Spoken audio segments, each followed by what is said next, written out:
Bry Box of Mystery is over 95% sold out. Your chance to pick up one of these amazing grails with the buy-in price of only $250. We're talking about Amazing Fantasy 15, Hulk #1, Fantastic Four #1, X-Men #1, and so much more. Even if you don't win a grand prize, you're guaranteed 2 epic collectibles. All of the details are live now over at bryscomics.com.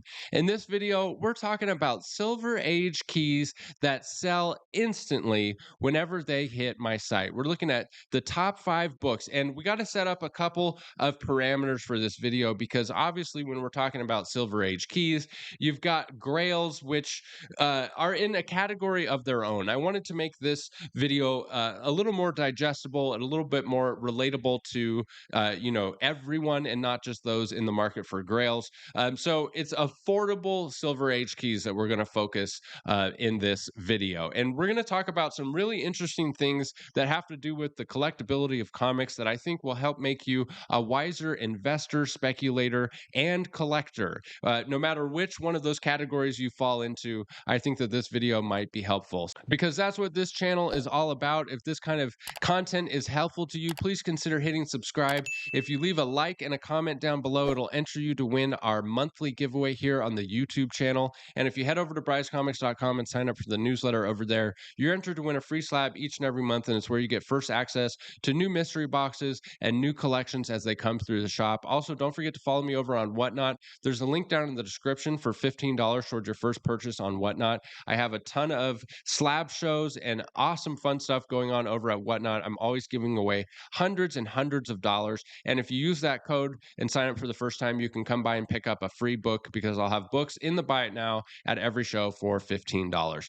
And make sure you stick around to the end of the video for a very interesting tip regarding comic book investment that's directly related to what we're going to talk about in today's video. So let's hop in the computer and take a look at this list. So here we are on tcgfish.com. This is a website that tracks market data for Pokemon cards, but what I'm interested in is this here, the Collectability Score. So this website takes a look at the popularity of a card, the liquidity, the affordability, the grade difficulty, and the vintageness, if that's a word, of the card, and assigns it a collectability score. Now, obviously, as these things grow, the grade difficulty, the vintageness, the popularity, and liquidity, the affordability goes down. So this score can never really be 100 because of the affordability factor. But what I'm interested most, and this doesn't translate perfectly to comics, but a lot of it does translate. And what I'm interested in is just taking these things into account, the popularity, the liquidity, the affordability, the grade difficulty, how old the book is, and thinking, does it make this book, this comic book, highly collectible? And the point of this is not to say only buy things that are highly collectible. By all means, collect what you love. That's what this hobby is all about. But keeping these things in mind will be helpful in your comic book collecting journey to not only collect what you love, but collect things that you love that are also highly collectible, so that when it does come time to sell your collection, if it's composed mostly of highly collectible things, you're going to get more money for your collection. You're going to have an easier time selling it. The liquidity is a big factor here. So let's start off the list with #1 is Amazing Spider-Man. And what I'm putting for #1 is any 12-cent Amazing Spider-Man key, because I was going to pick just one Spider-Man book, and here we are in Key Collector looking at the entire series, all the keys of Amazing Spider-Man. But how could I pick just one Amazing Spider-Man? They all instantly sell on my website if they're listed for a reasonable price. Whether the market is raging or the market is sluggish, all Amazing Spider-Man 12-cent keys instantly sell if they're listed at a reasonable price, with a few exceptions. And those 2 exceptions are, #1, mid-grade, non-key issue 12-centers. So Amazing Spider-Man 49, for example, this is a cool cover, but it's a non-key issue. And so if a mid-grade copy of this came in at, say, like a 4 or 5, it's probably valued somewhere between $100 and $200. It might sit there for a little while because the popularity of the book, going back to the TCG score here, the popularity of this book is not as high as a key issue. And so people aren't just clamoring over it, and it might sit for a little while. Now, if this book were in super high grade, then it becomes super popular once again, because there's a lot of collectors out there that collect Amazing Spider-Man 12 cent in high grade, no matter what the book is. Finding this in super high grade because the census count is going to be so low, it makes it highly collectible once again. So the caveat here is mid-grade, non-key issue 12 centers might stick around for a little while, but they are still relatively quick to sell. I don't even think it's contested to say that the series of The Amazing Spider-Man is the most sought after, highly collectible series in all of comic books, from the 1960s going strong till today. The other caveat here is super high grade key issue books for Spider-Mans might stick around for a little while. For example, Amazing Spider-Man 16, this issue here is the first meeting of Spider-Man and Daredevil. This is a book that had some really high sales when there was a bunch of hype around the meeting of Spider-Man and Daredevil. And if you look at super high grade copies like a 9.6, the last time it sold was in June of 2022 for $14,400. I think this book, I wouldn't touch this book for anywhere near that price. I think it's going to have a really hard time getting anywhere near this $14,000. There's also just less buyers at this price point, and for this issue not being a major key, while there is a whole bunch of collectors that like to collect high-grade 12-cent Amazing Spider-Man, I mean, they're not going to pay an unreasonable price. And this book just went up so high, so fast. As you can see, the price in 2021 was around $10,000. I think that it's probably going to come back around down to this price if we were to see some more sales. Next on the list is Vampirella #1. Okay, this is the first appearance of Vampirella with this iconic cover by Frank Frazetta. And this book has so much going for it. #1, the cover art by Frank Frazetta, which has a whole slew of collectors, of Frank Frazetta fans and collectors. But one of the most interesting things that I think helps drive this book is the dozen or so brand new Vampirella exclusive covers that we get every single month in the comic community. That surprising, and maybe it's not so surprising, with a sexy Vampirella cover, they sell well. There is a strong following of collectors that love Vampirella covers, and it's, you know, somewhat niche, but I think that this modern collectors of Vampirella and constantly seeing, you know, new iterations and new variants come out helps to support and carry this book. One of the other things that this book has going for it is the census. If we come and look at the census, there's only 1,016 total graded copies on the CGC census, with a lone single copy of a 9.8, which I think somebody got an absolute steal for back in 2016. It sold for $13,000. I think if that lone 9.8 were to come up for sale again, it would obliterate this sale. I mean, we had a 9.6 sale in 2023 for $20,000. And that's one of the interesting things that I wanted to look at with this book is the strength in high grade. This book saw almost no pullback after the market correction. It shot up to 21,000 in 2022, and it's holding at around 20,000 here in 2023. And I don't see this book going down much more than that. I mean, it's just, there's so few of them. There's only 13 9.6s, and it's got so much going for it as far as this collectability score, the popularity, the vintageness, the grade difficulty, it's all giving it a super high collectability score. And I think that this book is a great investment. Now, when you go down to the lower grades, the interesting thing is the lower you go in grade, the more volatility you see in the price. So you can actually find good deals of this book in the low grade and the mid grades. And the reason for that is probably that that's where the bulk of the copies are. So there's more of these in these mid grades. And so you'll find more volatility in those grades and you could snag a good deal. Next on the list, we have Silver Surfer #4. This is a classic, absolutely iconic cover. This is a book that is highly collectible based on the cover art first and foremost, but also there's some historical significance to this book. It's the first interior art by Sal Buscema, and it's got this iconic cover art by John Buscema. First battle of Silver Surfer and Thor. I'm not so sure that that's really the keyness of it. I mean, does anybody really care about that? It's just the cover that people care about. And sure, of course, that's great. When you have a book like this, anything you can add to it doesn't hurt. But I don't think anyone is collecting a book based solely on the first battle of these two characters. It's more about the cover on this one. And if we go and look at the census, we get some really interesting information here. There's 29 total 9.8s. 5,248 total graded copies on the CGC census, and the majority of those copies are between the 5.0 and the 8.5 range. But what's so interesting about this is that there's actually 25 total copies on the census. We go and look at the sales data for the 9.8. There's one sale in the last, 4 years?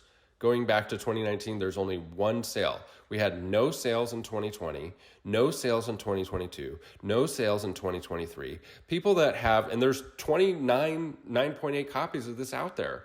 People that have this book are not willing to sell it, even with the crazy high prices of the market boom.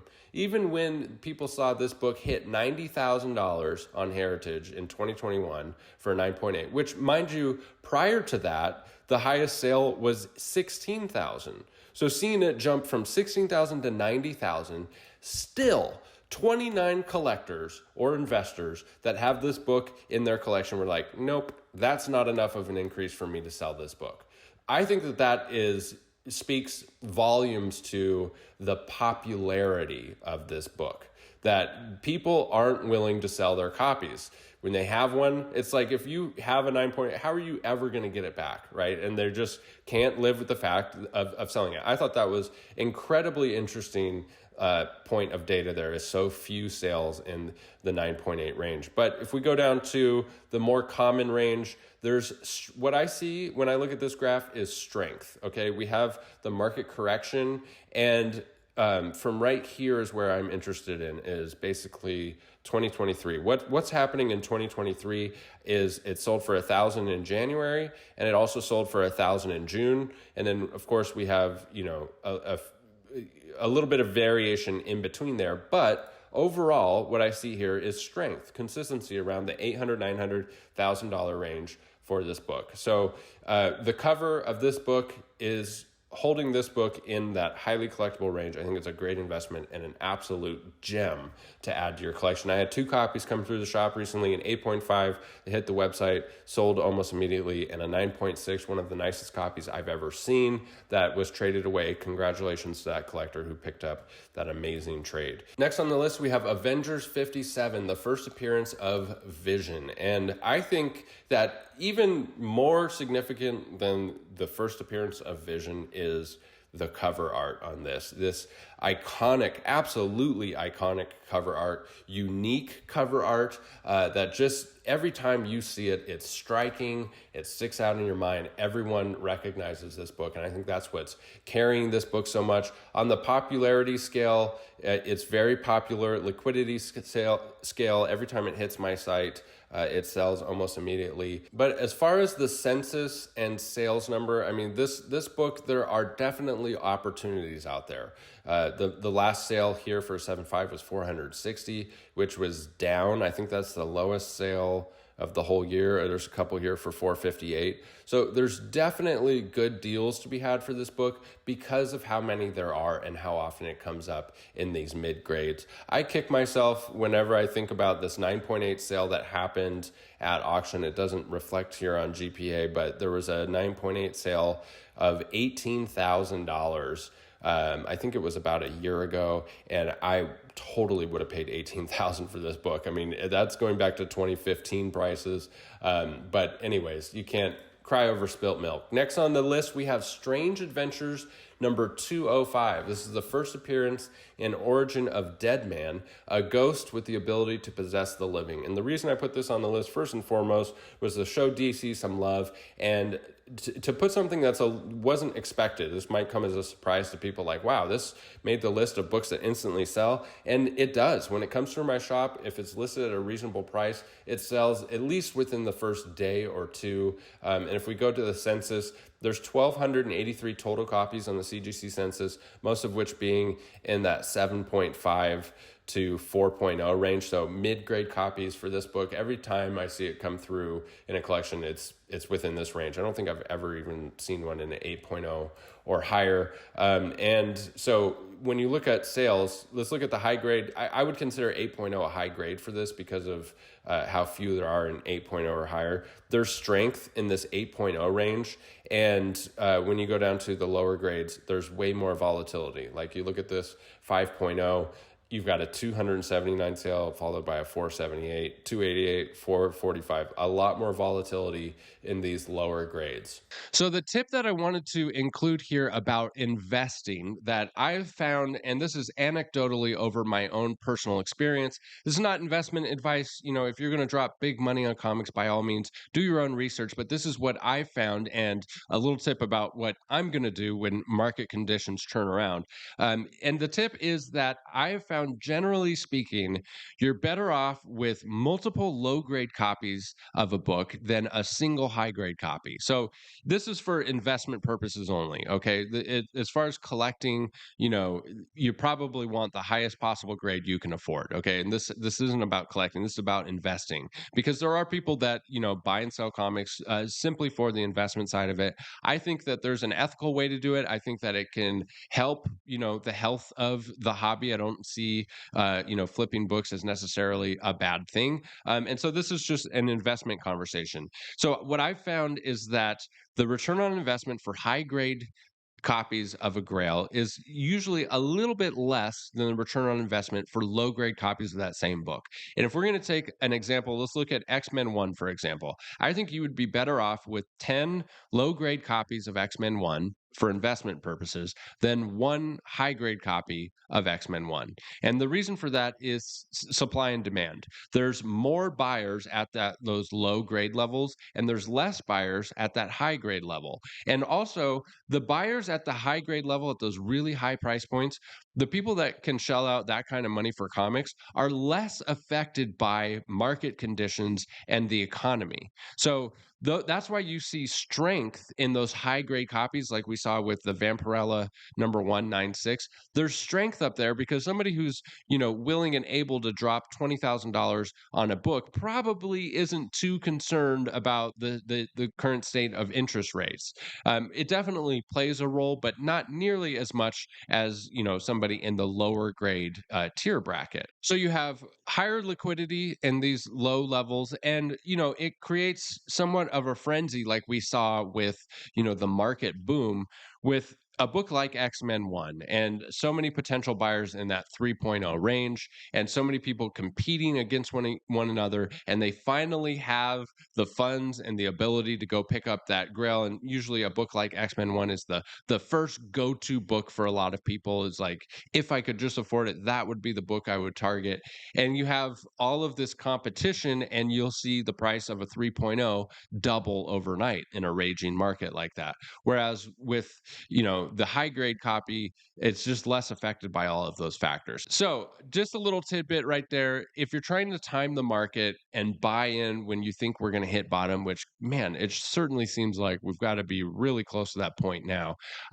From an investment standpoint, if you're just looking to invest, I think you'd be better off with multiple low grade copies rather than those super high grade copies. Of course, there's nuance to this. If you find a steal of a deal, sometimes you can find an absolute steal at an auction for a super high grade copy. There's definitely nuance to this, and it pays to, you know, be well versed in this hobby and auction houses and how things go, which is all stuff that we cover on this channel and stuff that you'll get better at and pick up on if you just stick around. Don't forget, we have that monthly giveaway. If you subscribe, comment, and like, don't forget to head over to brycecomics.com and check out that mystery box, which is on its way to being sold out. And also sign up for the newsletter while you're there to be entered to win a free slab and get first access to new collections and new mystery boxes. Link down in the description for $15 towards your first purchase on Whatnot. We're having a ton of fun over there. I'm giving away hundreds and hundreds of dollars in books every single show. And if it's your first time stopping by and you use my link, you can pick up a free book because I'll have books in the Buy It Now for $15.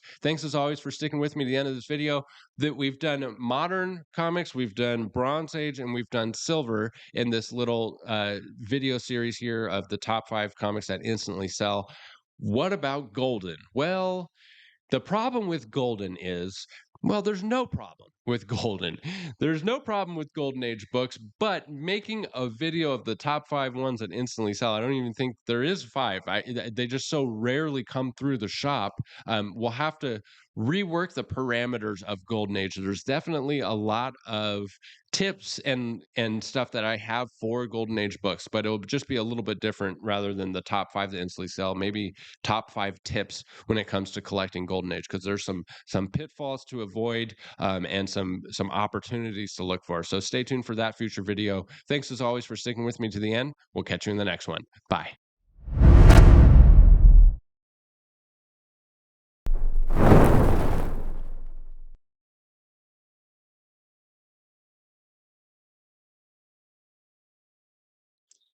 All right, just scratch that whole part. We're gonna re-record the whole